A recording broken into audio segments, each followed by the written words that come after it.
Ladies and gentlemen, football is back. I'm just kidding. That's like a running joke because I feel like after the draft, there's probably about, 9 or 10 instances where you could find the common fan come out and say, "Oh my god, football is back." Now, whether or not that you agree that this is during the OTAs period in which we all know, right? We are finally getting the first taste of this brand new roster in 2025, or whether or not that you wanted to wait until mandatory mini camp, or do you wanted to wait until training camp, the first preseason game of the year, or maybe just week one. However, I think we're all thankful because now we are going to be getting a hefty understanding of what this Buffalo Bills roster truly looks like. And I got to tell you, last year, I think, was the first facelift of the Buffalo Bills that we had grown to love. We saw massive exits from some notable veterans like Poyer, Hyde, Trey White, etc. And we defied all odds and we became a very incredible football team despite all of the changes. Now, last year, we understood that there were still some things this Buffalo Bills team needed to address. And I think on paper we did. We ultimately ended up going out and putting a heavy focus on our defensive line, bringing in several defensive linemen in free agency, such as Joey Bosa, such as Larry Ogunjobi. Michael Hoyt still sucks that both of them are suspended for the first 6 games of the season. And then the draft came along, right? Where we also continued to double dip on our pass rush and also ended up addressing some of the depth concerns we had within the secondary. Now, what does that mean? What is this all going to look like? How are these new pieces going to fit within the roster? Because as excited as we can be, some of these names have certainly made a name for themselves in the league. How are they going to adjust to Bobby Babbitt's defense? How are some of the new offensive pieces that we've added, like Joshua Palmer? Is the hype going to deliver? Right?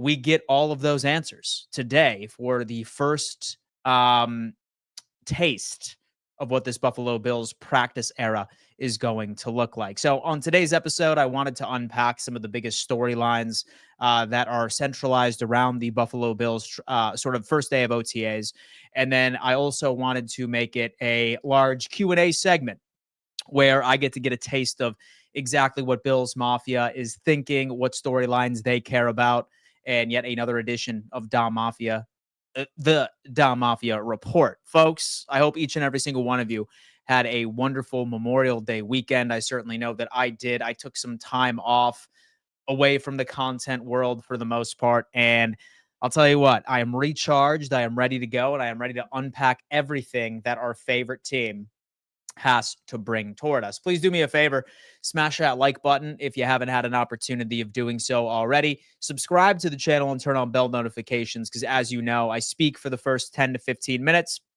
And then afterwards, I end up going over to my live chat and allowing you guys to take full control of the conversation by itself, man. And I'm so excited. But I will tell you what, the biggest storyline today that I think all of us are going to be enamored over is whether or not James Cook is going to show up to this OTAs, right? And as I sit here, I'm not entirely sure when Sean McDermott is set to hit the podium prior to practice. If I'm a gambling man, I could see it happening within the next hour and say that he does hit the podium. I will be doing a live reaction and we can all watch that together. But bar none, all right, the number one storyline I think everybody is going to be obsessed with is whether or not we see pictures of James Cook walking into the facilities, right? I know all of us love that, right? Like we see Josh Allen right in his snapback hat, some sweatpants, just doing his signature finger gun right at the photographer. You see Deion Dawkins and the offensive line walking together into the facilities, basically letting the world know I'm here and I'm ready to work. But the one player we are all going to be looking for is James Cook. Now, say that I'm a gambling man, and let me tell you this, all right? I hope and pray that I am wrong. I really do.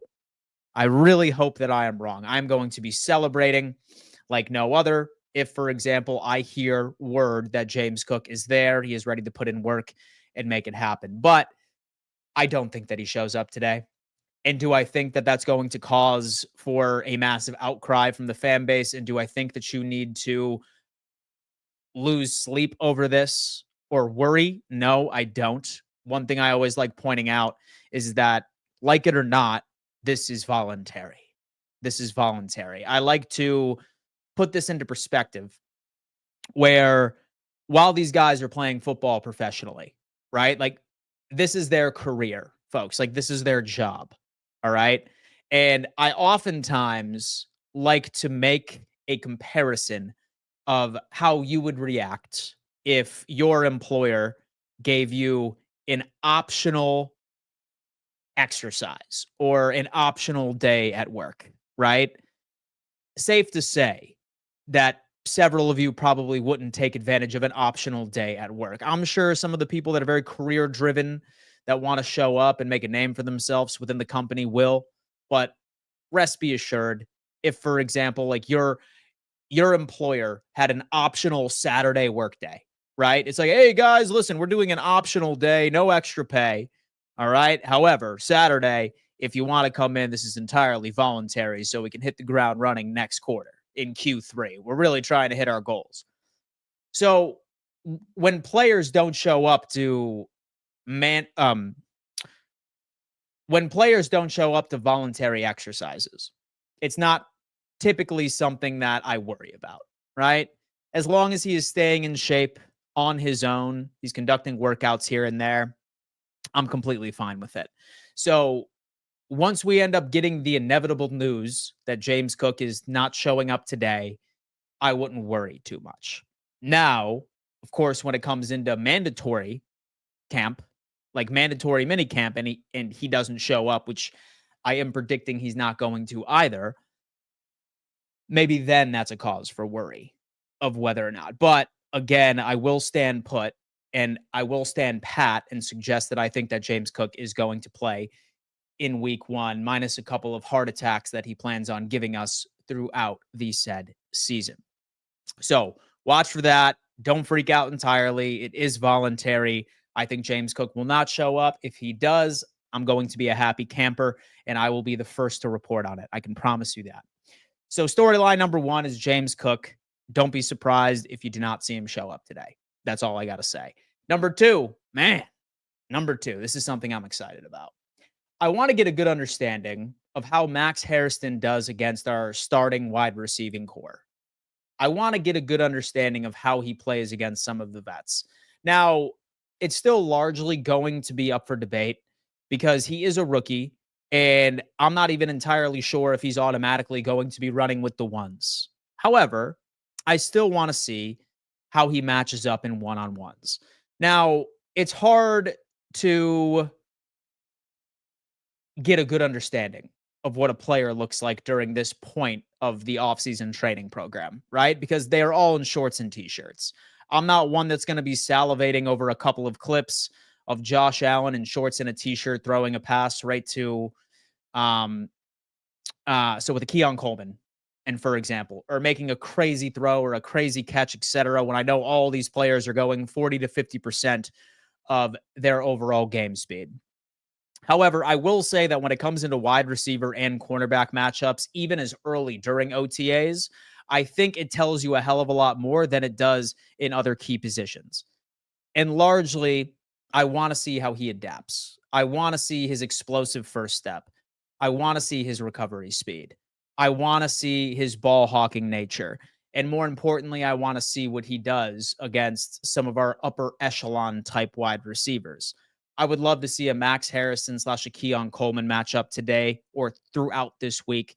I would love to see a Dorian Strong, for example. Can he potentially be another sixth round gem that we found, where we found it just a couple of years ago when Christian Benford was the talk of the town, right? The savior from the Kyer Elam experiment that went wrong.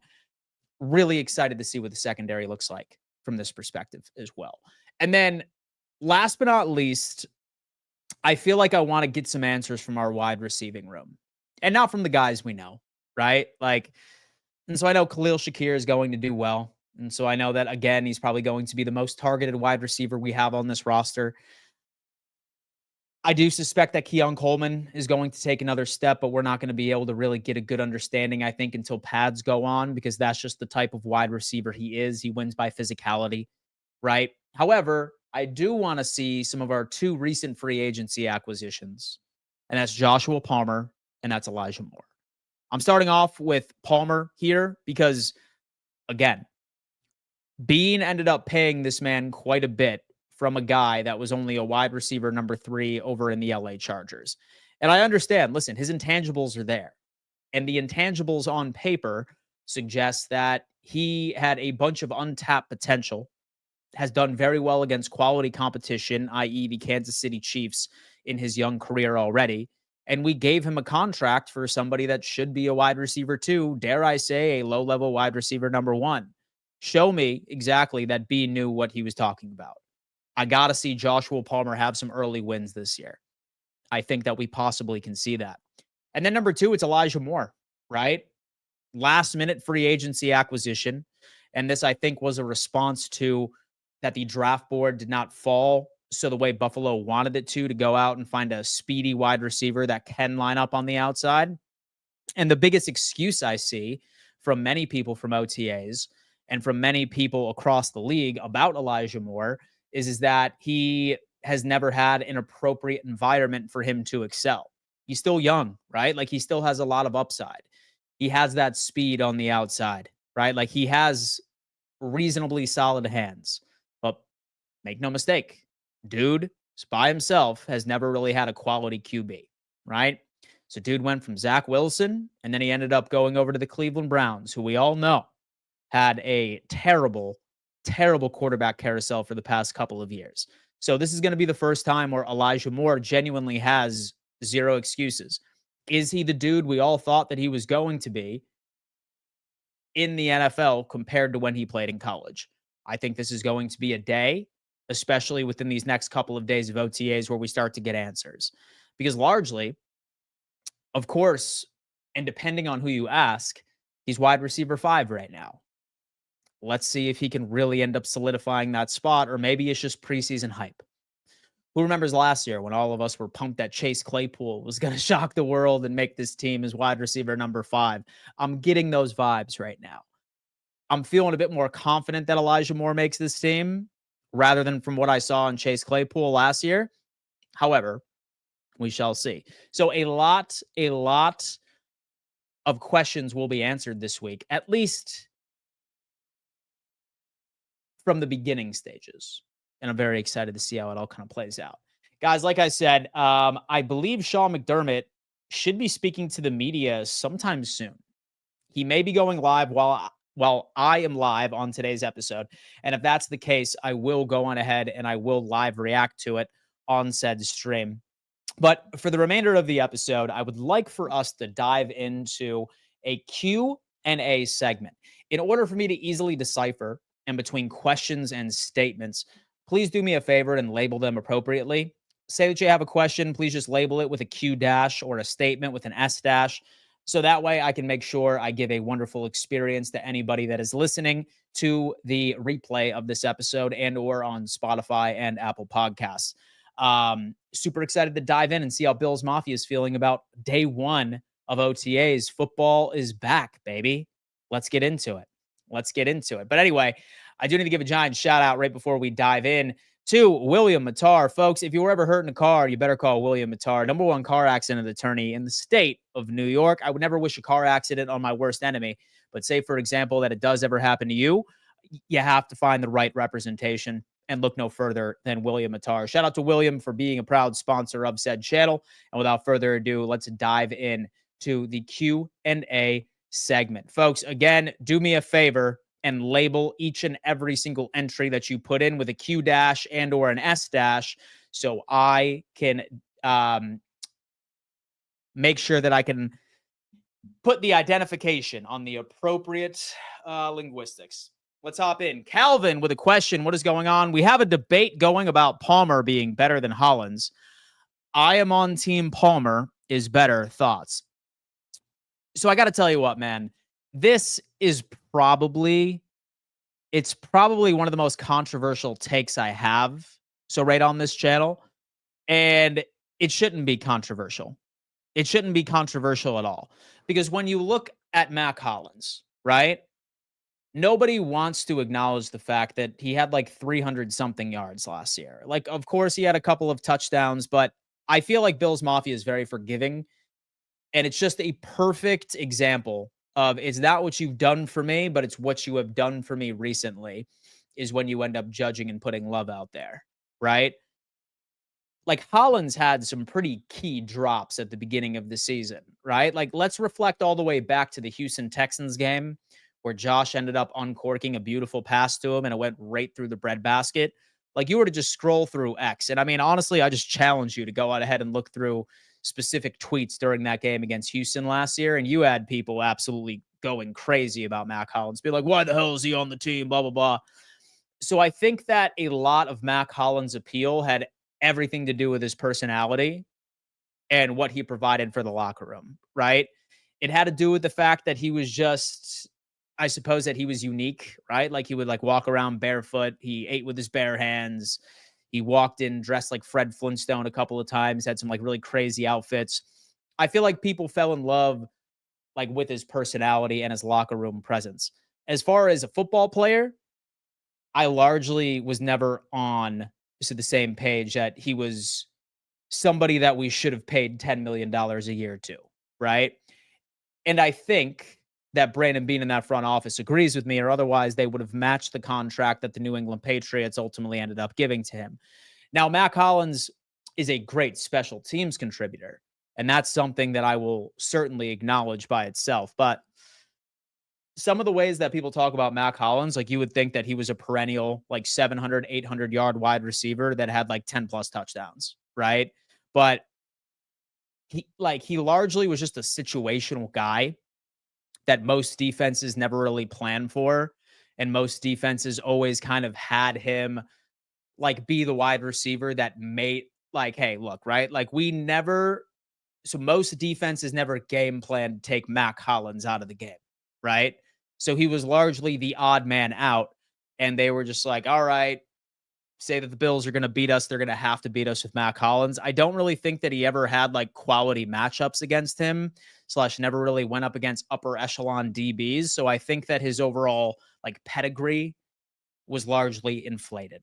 So it's hard to say with Josh Palmer because I feel like it's a very similar situation. He's coming from a system where he was wide receiver number 3. He had a couple of very good games. We're going to have to see. But as far as traits are concerned, I do like what Palmer brings to the table more so, right? Like I do like what he brings to the table more as far as route running capabilities and stuff along those lines. That's me. William, how much did Mac Hollins get from the Pats on his new gig? I want to say, here, let me go ahead and pull this up real fast. Mac Hollins spot track. Let's see what we got. Mac Hollins spot track. He ultimately ended up signing a 2-year, $8.4 million contract. Average salary was $4.2 million. So the fact that Buffalo did not want to match that should tell you everything that you need to know. It should tell you everything that you need to know, right? Palmer was rated the 8th best route runner in the NFL last season. Palmer and Moore are huge upgrades on our offense. Pez, I totally agree with you here. So that's something, and that I like to make the comparison to, right? Because why were we so interested in bringing in Amari Cooper last year? It had to do with his ability in being able to run a full route tree, someone that could create separation. What I think was going through Brandon Beane's mind was largely, hey, you know what? Like, let's see if we can find a cheaper, younger version of what Amari Cooper should have been for Buffalo in 2024 and roll the dice.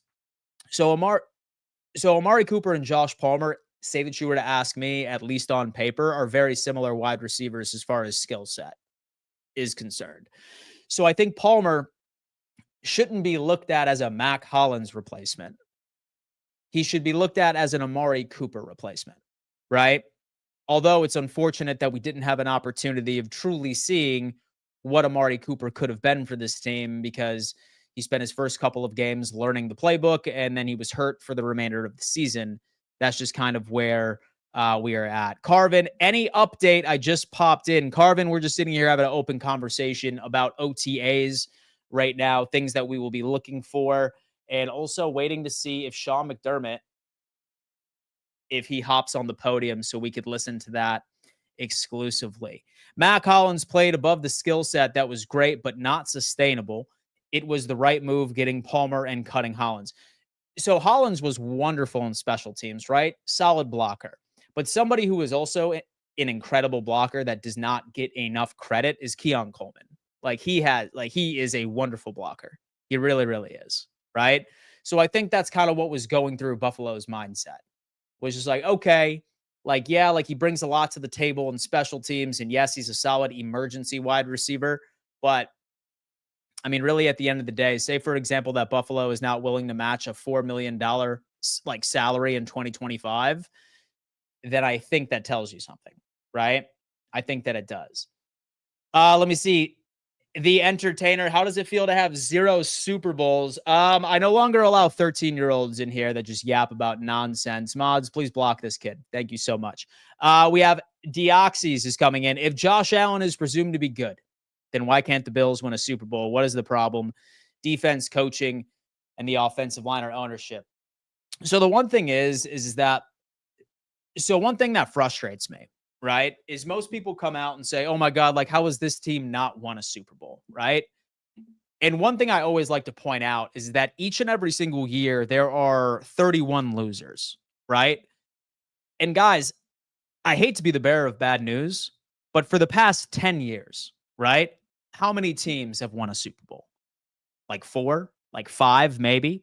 So mostly was the New England Patriots toward the back half of that 10-year period. And then it went to the Kansas City Chiefs. And then it went to the Philadelphia Eagles for about 2 years. And then once for the LA Rams. So it's not necessarily about why can't so-and-so team get over the hump? This game in football is entirely based off of quite often a lot of things that cannot be controlled. A lot of things that cannot be controlled, right? Especially when it comes to injuries. Say that I had to give the biggest reason why I think that Buffalo has not won a Super Bowl yet with Josh Allen, probably has everything to do with our overall curse when it comes into injuries, right? Year after year after year after year, we ultimately end up going into the AFC Championship or the divisional round with a significant loss right when it comes into the secondary. And I'm really hoping that this year, with all of our adjustments and all of our acquisitions we got in free agency and during the draft, that we have sort of addressed that. So it's not as easy to win a Super Bowl, right? There are 31 losers each and every single year. And it's not like a lot of teams have won the Super Bowl within the past 10. It's been the same 2 teams for the most part, right outside of the LA Rams 1 year and the Philadelphia Eagles twice. It's just kind of how it is, man. It's all about what team is first off built from the draft, number 1, and then number 2, how good is your training staff, where you could have your key players and not miss out on key players during very important games.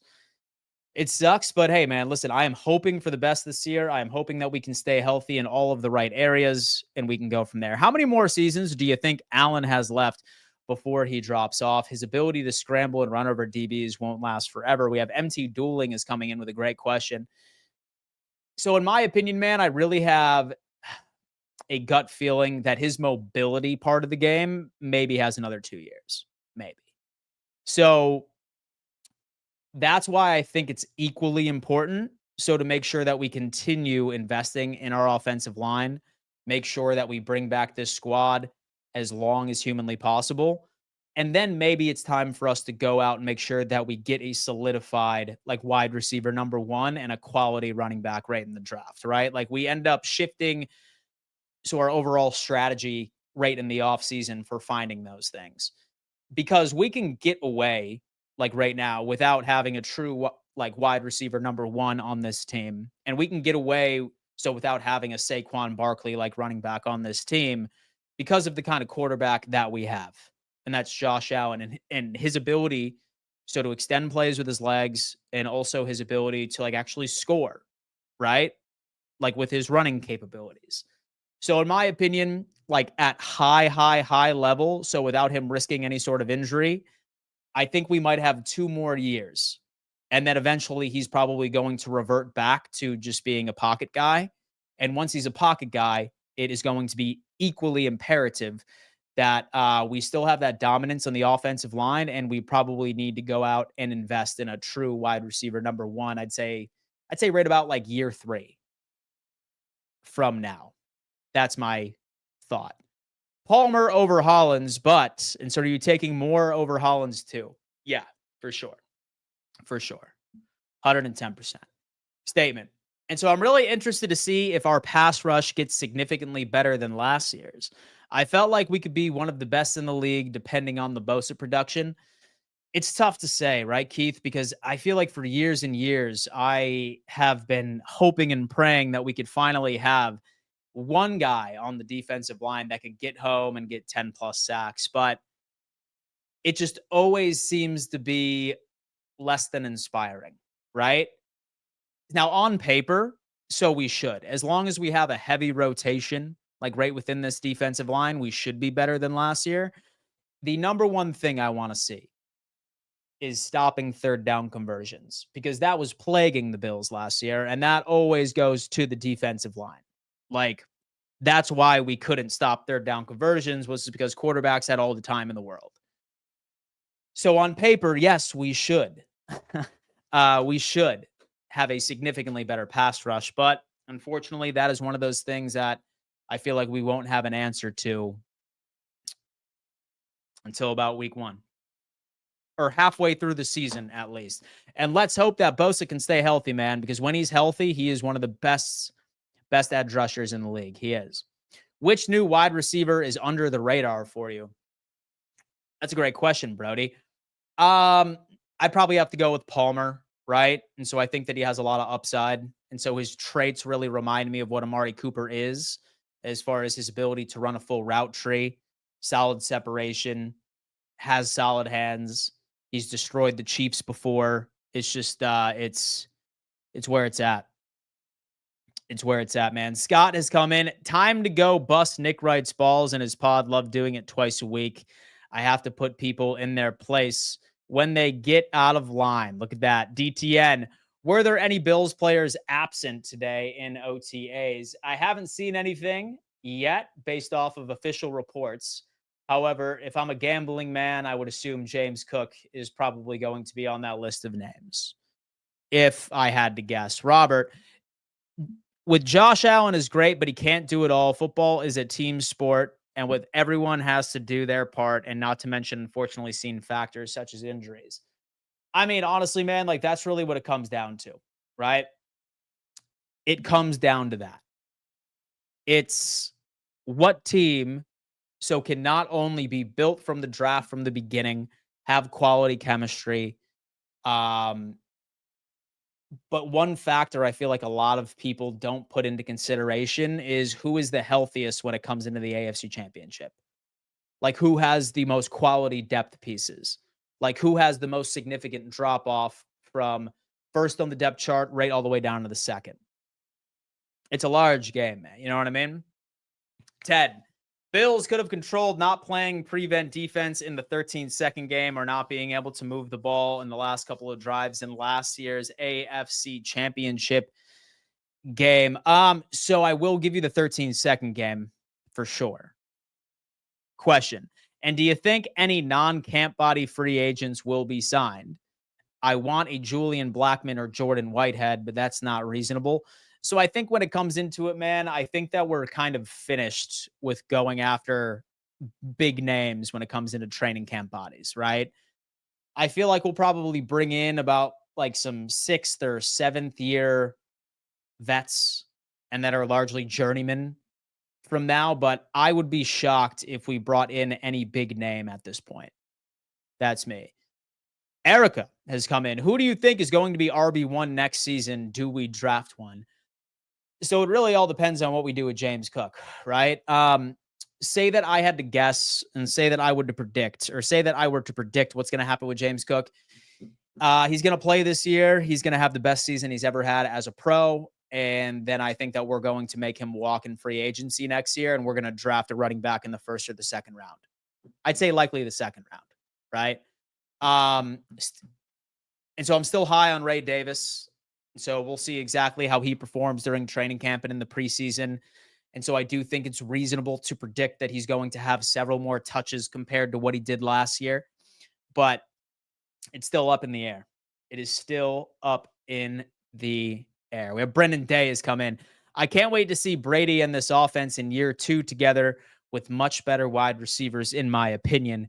Go Bills. Go Bills indeed, man. Quick reminder to make sure that you put the Q dash or the S dash. Shout out to my boy Beanie Man 95. What's going on, my guy? Hope all is well. And shout out to all the mods that are in my chat, always keeping the peace and making sure no annoying people are in here that do not provide anything to the conversation. I appreciate all of you there. And shout out to DTN, another mod statement. Hope to see some Landon Jackson production since he was one of my favorite prospects in the Senior Bowl. You know what, man? So I really hope he lives up to the hype. Like, one thing about Landon Jackson that I love is that each and every single year you have seen considerable improvement in his play all throughout college, right? Like, his statistics, advanced metrics improved most of the time from a 20 to 30% skyrocketing metric. I'm hoping that he sees the same thing right in the NFL. Solid defensive line coach. So I have a lot of faith, not only in Bobby Babich, but also Sean McDermott and being able to develop this young man. We're going to see, man. We're going to see. Hopefully. So I'd say hopefully by mid-season, he's really like a big name. D. And the Bills every year have a lot of hype around them. It's on the point to show and prove on the field now. I totally agree. What's your sack prediction for Bosa? Who leads the team in sacks? Brandon Day. Man, who leads the team in sacks? Man, it's going to be tough. It's going to be tough because how many games will he play, right? Will he stay healthy for a full season? Say that he stays healthy for a full season. Give me 9 sacks. Yeah, 9 for Bosa. And who will lead the team? I feel like Bosa has to be the guy, right? Has to be the dude. But it's all about questions of whether or not that he can stay healthy, right? In fact, I'm kind of curious to see what he did last year. I think that he did. Yeah, he had 5 sacks last year. He had 6.5 in 2023, 2.5. But then again, so let's see how many games he played. So in 2024, he started 9 games, right? In 2021 was the last time he played and started all 16 games, and he had 10.5 sacks then. So maybe I wouldn't put that bet down. So maybe I'll go Gregory Rousseau or something. All right, we have podcast Junkie SG has come in. He's saying that I think the offense will get off to a much faster start this year, as the offensive line will be the same, and we have only Palmer and Moore as wide receivers. I agree. We have Squeezely saying it's going to be Groot, and I love it. Greg will lead the team in sacks. I certainly hope so. And how do you think Max Harrison will turn out in year 1? Go Bills. So I'll tell you what, Dwayne, I have a lot of optimism for this prospect. I really, really do. He's basically going to be our secret weapon, especially when it comes into faster wide receivers. I cannot wait because I feel like we're not going to be able to get an answer on Max Harrison until he has his first true test, and that's going to be against Tyreek Hill on week 3 against the Miami Dolphins, right? Because he's supposed to be our secret weapon against any wide receiver that runs a 4-3, right? Or a 4-2 something. He could run side by side with all of them. Also, he's a quality zone guy as well.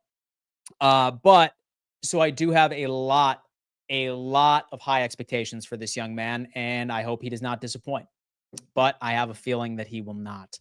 Calvin has come in. I feel like our defensive line always has a really strong start to the season, but then gets tired and slows down.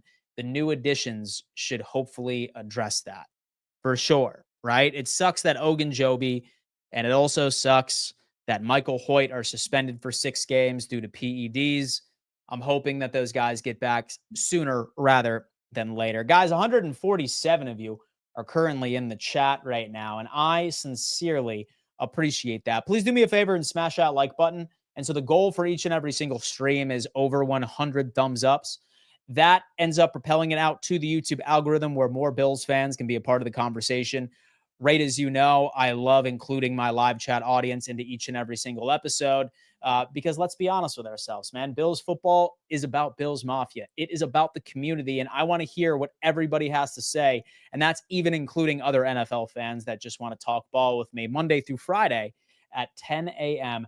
EST. Now, funny enough, I did ultimately end up mentioning first true test for Maxwell Harrison, and that's going to be Thursday Night Football against the Miami Dolphins on week 3. And why did I say that? And why is there a coincidence? Well, I'm going to have to tell you, folks. We at Roundtable Sports are officially coming to Buffalo for an event. All right. Myself, Colby, Richie, and TD Fins Talk. Also, Zbot and Rico from Buffalo Fanatics. We are hosting an incredible event over there that I want you guys to be a part of. Get this, we only have 4 tickets left. All right. We had 30 plus, and now we only have 4 available. This shit sold out pretty damn fast. I got to tell you, we ended up securing a bunch of tickets in the Caesar Sportsbook Lounge. Right as you can see, solid little view. And these are all the seats that we ended up getting, at least about 4 rows, I want to say, right off in the far area right of this picture. So we will all be sitting together right in the Caesar Sportsbook Lounge watching Thursday Night Football. And the night before, and we are going to be giving you a live AFC East roundtable show and a Bills show at Southern Tier Brewing in downtown Buffalo. All can see this show as long as you end up having a ticket. All right. It is an exclusive like meet and greet / show / hangout right before. So do us a favor, guys. If you were serious about this, hit that link pinned at the top of my chat. And if you want to hop in, make it happen. Again, like I said, we only have 4 tickets left. 4 tickets left. We started off with about 30, and we only have 4 left. So if you are serious and want to get in on the action, folks, go on ahead and purchase your tickets and have an opportunity of hanging out with me, Zbot, Rico, and all of the dudes over at the AFC East Roundtable. We are certainly looking forward to meeting you guys. And say, for example, that some of y'all don't buy a ticket. Do keep in mind we are working with a tailgate company as well, and those tickets will be sold separately as well. So we will have an opportunity of where we can all meet during the tailgate and stuff like that afterwards. But say that you're serious about it, make it happen. Make it happen. I am excited about the depth we have at all positions. Before we had a big drop off, if someone got injured, I think this is the best roster Allen has played with, in my opinion. I would have to agree with you, my friend. I really, really would. I need to know why we won't pay Cook. William Smith is coming on in. So it's a tough conversation, William, right? It's definitely a tough conversation. So we're going to see. So whether or not that maybe he ends up getting a deal prior to training camp. So my thing was like, maybe they're just trying to like take what the rest of the NFL looks like, and they just think that running backs aren't as valuable, right? So we had quite a few players that needed a contract extension, right? So you wanted to lock down Christian Benford because, say, for example, that he had another crazy year next year, that he would have been even more expensive. And so I'd like to think that a CB1 is probably going to be right on a top priority. And so I thought that Rousseau was interesting too, because say that we didn't give him a contract extension, then we would have had to pay him out the ass on his 5th-year option this year. Same thing with Khalil Shakir. And so it's tough not to sign him to an extension since he was wide receiver number 1. It's tough not to pay Josh Allen yet another contract to get him the money that he is due. So I think it just had to do with our current cap situation. And unfortunately, he was just he was just the odd man out, right? But hey, man, so hold on to hope. Maybe he ultimately ends up getting his deal sooner rather than later. So do you think Josh will repeat as MVP or have an MVP type year? So I think that it's all spelled out that he should have similar production to last year. Like me personally, I'm glad that he won the MVP, but now really all I'm looking for is winning football. And so I could care less if we just had our running backs go off and win us a couple of games, or / our defense ended up stepping up. I feel like now my focus and my eyesight has just been directed to, I want to win the whole damn thing, right? Like we finally got our quarterback the recognition he deserved with the MVP. Now I'm not so much concerned about the MVP, but I'm sure he'll be in the conversation like always. How do you think Prather, our last draft pick, will do? Um, it's tough for me to say that he's going to make the roster, especially since he was a 7th round pick and based off of the amount of wide receivers that typically make this team. And look, so this is exactly why like we have OTAs and this is exactly why we have training camp, because sometimes you end up finding a player that shocks the world and steals a spot. But I do think that the wide receiver room is going to be very competitive, right? So you have the 4 locks like already, right? So you have Keon Coleman, you have Khalil Shakir, you have Curtis Samuel, who's under contract for us. We can't walk away from him without like seeing significant cap implications. And then Palmer, who we ended up signing in free agency. And then afterwards, you have so Elijah Moore, who's the 5 spot, right? Who's going to be our speedster. And then 6 spot for the wide receivers. And that's even if we take a 6 wide receiver. Say that we do, it's probably going to be somebody that contributes on special teams.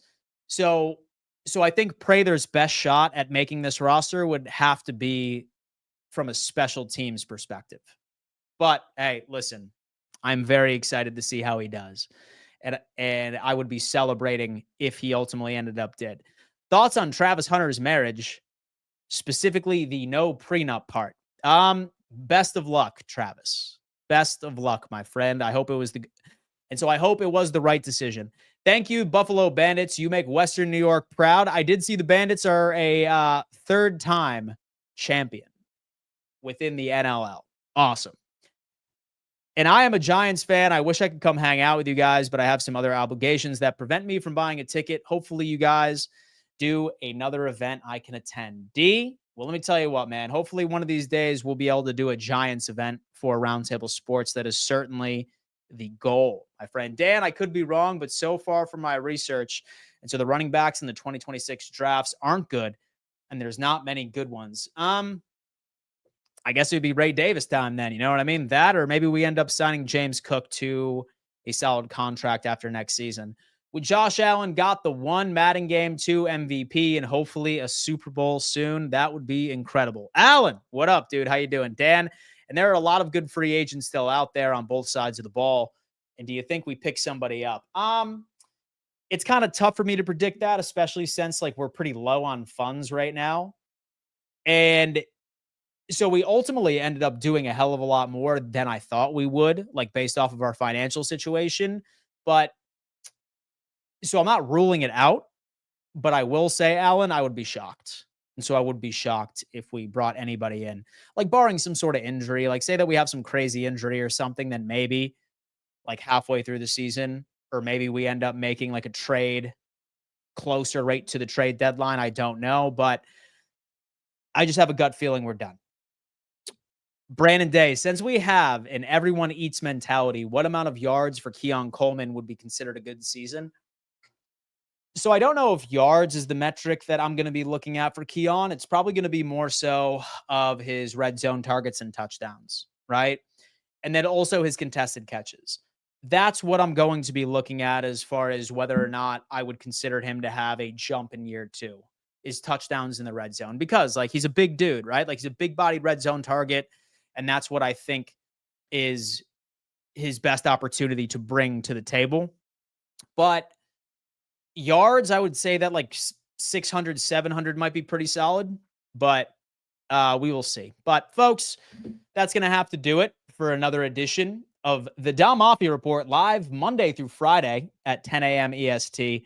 I sincerely appreciate you guys for tuning in as always. I'm probably going to be live again later this afternoon because I do want to break out everything we learned during first day of OTAs. So it's very important that, say, for example, you are subscribed, to make sure you turn on bell notifications so you never miss an opportunity to join me live. Because as you can see, I love including you guys in my show and understanding what your thoughts are around all of the rumors, news, and in this case, of course, the OTAs. So make sure you turn on bell notifications, folks. I appreciate all of you for hanging out with me each and every single morning. I will see you a little later today for Roundtable Sports Fourth and Forever.